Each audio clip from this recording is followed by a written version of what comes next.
Cooler temperatures are helping firefighters make progress against the deadly wildfires in Los Angeles County. The Palisades fire is 39% contained this morning. It has burned more than 23,000 acres. The smaller but deadlier Eaton fire is now 65% contained. That fire, burning in the hills northeast of Pasadena, is being blamed for 16 deaths and has destroyed hundreds of buildings. As Dave Malkoff shows us, it is also disrupting work at one of NASA's most important facilities.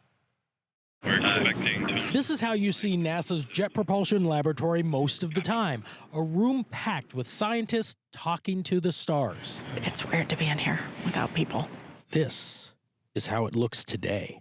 It is the first time in 60 years that we've had to pull people out of this mission operations room. It says Deep Space Network. You're managing things that are as far out as Voyager. Yes, beyond the edge of the solar system. JPL director Lori Leshin was very worried about this place. Worried about her house, too, right in the Eaton fire zone. We actually watched the hillside around us burn on our security cameras. To show you just how close the fire got to JPL, we're going to split screen right here so we can show you the fire in the picture that Dr. Leshin shared from that night.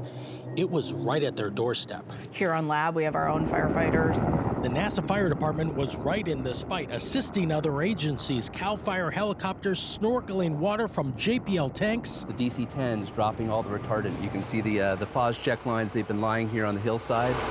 This is the NASA Jet Propulsion Lab. Yes, it is. It's right in the middle of the burn zone. We are right here, tucked up in the foothills. It was very scary. Tuesday night, Wednesday morning, we could see the fire very clearly from here, approaching the lab. JPL's Ian Pinkham, a single dad, has been going practically non-stop since this began. His 11-year-old daughter is staying with friends. I got to see her for about an hour 2 days ago. I snuck out and went and gave her a hug. I think that's the longest hug I've ever gotten back from her. Wasn't easy to turn around and say, it's okay, I'll see you in a couple days. As he was here, keeping JPL safe. They were very concerned at that point. Yes, absolutely. We were meeting at that point and thinking that you were going to lose buildings, maybe. Yeah, preparing for an eventual fire, yeah. Deputy Director Leslie Livesay was one of more than 200 JPL employees whose home is now gone. You lived somewhere for 21 years. You know, my niece lived with me, and so there were a lot of memories there, family visits. She says it's likely no other employer has lost more in Altadena. Certainly JPL, Caltech combined are likely the largest employer in the area with losses. Through all of this, no work has stopped. More than 40 spacecraft out there are still talking back to Earth.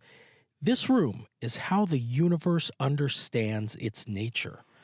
But it was nature that brought heartbreak to Altadena and the space lab next door. We are very strong. You know, JPL is a very tight organization. We will come together, and this community together with, you know, outside resources will rebuild, and we will be fine.